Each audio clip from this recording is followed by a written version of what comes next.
दोस्तों AI blogging में आज हम बात करेंगे कि आप कैसे एक क्लियर टॉपिक और एंगल डिसाइड करोगे। सबसे इम्पॉर्टेंट चीज़ है बिकॉज अगर आप राइट टॉपिक्स चूज करते हो कंसिस्टेंटली और उसमें आप हर एक बात का ध्यान रखते हो तो जब वो टॉपिक्स रैंक करेंगे तो उससे आपको आएंगे रिजल्ट्स जिनसे कि आप सेल्स जनरेट कर पाओगे, लीड जनरेट कर पाओगे। बेसिकली जिस पर्पस के लिए आप वो ब्लॉग्स लिख रहे हो वो पर्पस अचीव होगा।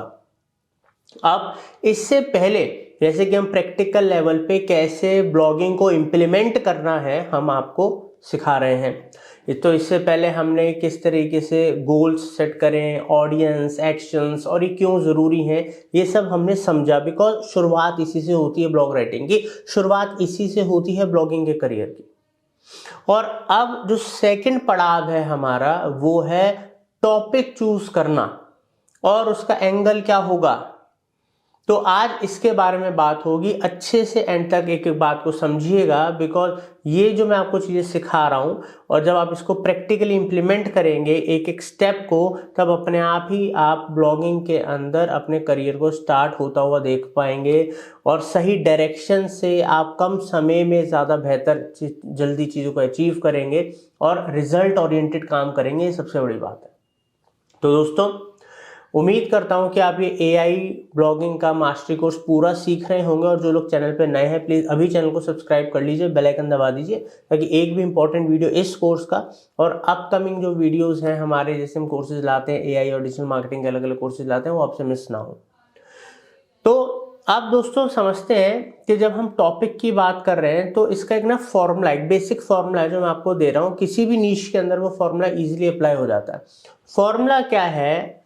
Outcome plus audience plus context और उसके साथ साथ टेक्स्ट हो गया, टूल्स हो गए, ठीक है, या फिर आप ईयर, ये सब चीजें भी मेंशन कर सकते हो। अब ये जो फॉर्मूला आपने देखा, इस फॉर्मूले का एक एग्जाम्पल देके मैं आपको समझाता हूं। देखो, अगर मैं एक डिजिटल मार्केटिंग और एआई से रिलेट करता हूँ, मैं इसका बिजनेस करता हूँ, मैं कोचिंग देता हूँ, तो मैं इसी के ऊपर ब्लॉग्स वगैरह लिखता हूँ, तो मैं इसका एक एग्जांपल दे रहा हूँ। अब मान लो आप ट्रैवल इंडस्ट्री से हो सकते हो या आप किसी और इंडस्ट्री से हो सकते हो, तो आप सेम फार्मूला उसके अंदर भी यूज़ कर सकते हो। अब जो फार्मूला मैंने आपको बताया उसके अंदर एक, अगर मेरा कोई टॉपिक है जैसे कि digital marketing with AI complete beginners road map 2026, तो ये एक टॉपिक हो गया। अब इस टॉपिक के अंदर जो मेरा आउटकम है, जो सामने वाले को मिल रहा है, वो क्या है? Digital marketing with AI. ये मेरा आउटकम शो कर रहा है, ठीक है। जो मेरा ऑडियंस है वो कौन है? वो बिगनर्स है। मैंने यहाँ पर बिगनर्स के लिए वो कंटेंट बनाया है, ठीक है। और जो मेरा कॉन्टेक्स्ट है, ठीक है, ये पूरा का पूरा जो मैं प्रोवाइड कर रहा हूं, ये एक बिगनर्स के लिए डिजिटल मार्केटिंग एआई का पूरा ब्लॉग है। तो ये मेरा कॉन्टेक्स्ट है। लोगों को समझ में आ रहा है, बात समझ में आ रही है कि यार जो लोग करियर स्टार्ट करना चाहते हैं, कुछ सीखना चाहते हैं, तो उनके लिए ये डिजिटल मार्केटिंग एआई का पूरा एक बिगनर्स ट्यूटोरियल है, ठीक है। और 2026 ये वो हो गया कि मतलब मैं कौन से ईयर का है, लेटेस्ट है, या फिर मैं कोई बेस्ट टूल्स बताना चाहता हूँ तो मैं डिजिटल मार्केटिंग विद एआई, ठीक है, बेस्ट टूल्स 2026, इस तरीके का टॉपिक यूज़ कर सकता हूँ। तो बेसिकली जब कभी भी आप एक टॉपिक डिसाइड करोगे तो उस टॉपिक के अंदर आपका कॉन्टेक्स्ट, आप किसके बारे में लिख रहे हो, ठीक है, और साथ के साथ आप किन के लिए लिख रहे हो, ठीक है, कौन सा साल है या किस चीज़ के बारे में आपको एम्फेसाइज करना है, उस पर ज़्यादा जोर देना है, वो सारी चीज़ें आपके टॉपिक में, टाइटल में होनी चाहिए। और कोशिश करें कि उसके अंदर कोई प्राइमरी कीवर्ड भी यूज हो रहा हो। जैसे मेरे टॉपिक में प्राइमरी कीवर्ड कौन सा है? Digital marketing with AI course, ठीक है, ये एक प्राइमरी कीवर्ड है, ठीक है। आप मान लो ट्रैवल से हो तो आप मान लो फुकेट वियतनाम 5 डे आइटनरी आपका ये हो सकता है, ठीक है। तो या फिर आप किसी और इंडस्ट्री से, फैशन से, तो उससे रिलेटेड हो सकता है। तो बेसिकली अगर आप राइट टॉपिक को चूज करोगे और उसके ऊपर ब्लॉग लिखोगे तो आपके जो कीवर्ड्स हैं वो भी सही से टारगेट होंगे, रैंकिंग भी जल्दी आएगी, ठीक है, ऑडियंस भी इंटरेस्टेड होगी, क्योंकि जब आप इतना रिसर्च करके जब आप कोई टॉपिक फाइंड आउट कर रहे हो, उसके ऊपर क्वालिटी कंटेंट दे रहे हो, उसको वैल्यू दे रहे हो, तो वो चीज़ रैंक भी जल्दी करती है।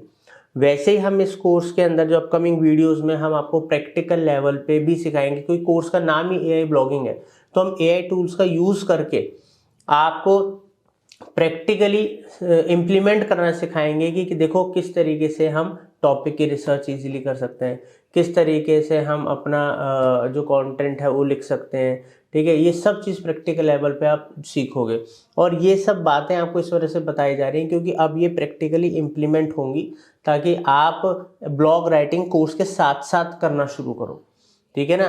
तो बेसिक्स क्लियर होने चाहिए। तो उम्मीद करता हूँ कि आपको समझ में आया होगा कि जब कभी भी हम कोई टॉपिक डिसाइड करें तो उसमें क्लैरिटी होनी चाहिए, ठीक है। टॉपिक जो हमारा है वो बहुत वेग नहीं होना चाहिए। वेग का मतलब हो गया कि लाइक डिजिटल मार्केटिंग, इसके ऊपर आप ब्लॉग नहीं लिख सकते, या ट्रैवल गाइड यूरोप, ये नहीं कर सकते आप, ठीक है। क्यों? ज़्यादा ब्रॉड या वेग टॉपिक होगा तो उसके जो सर्चेज हैं, ठीक है, जो इंटेंट है वो वहाँ पर मिस हो जाता है। अब अगर हम डाल रहे हैं digital marketing course for beginners, तो वहाँ इंटेंट क्लियर है ना, जो बिगनर डिजिटल मार्केटिंग के कोर्स देख रहा है अपने लेवल पे, तो वो इंटेंट मैच कर रहा है। बट डिजिटल मार्केटिंग डाल दूंगा तो क्या होगा? कुछ नहीं। एक तो उन पे टॉपिक पे रैंक करवाना मुश्किल हो गया, ठीक है। रैंक करवाने के साथ साथ उस पर कॉम्पिटिशन ओवर है, और अगर कोई ट्रैफिक आ भी गया रैंक करने के बाद तो भी वो ट्रैफिक तो ज़रूर आएगा बट वो लीड्स में कन्वर्ट नहीं हो रहा, वो सेल्स में कन्वर्ट नहीं हो रहा, तो ये भी प्रॉब्लम है। तो इस वजह से टॉपिक शुड बी क्लियर, ठीक है, आपका एंगल क्लियर होना चाहिए, तभी आप राइट डायरेक्शन में जाओगे। नहीं तो ब्लॉग लिखने से रिजल्ट्स नहीं आते, ठीक है। सही ब्लॉग लिखने से सही रिजल्ट आते हैं, हमेशा ध्यान रखिएगा। Thank you.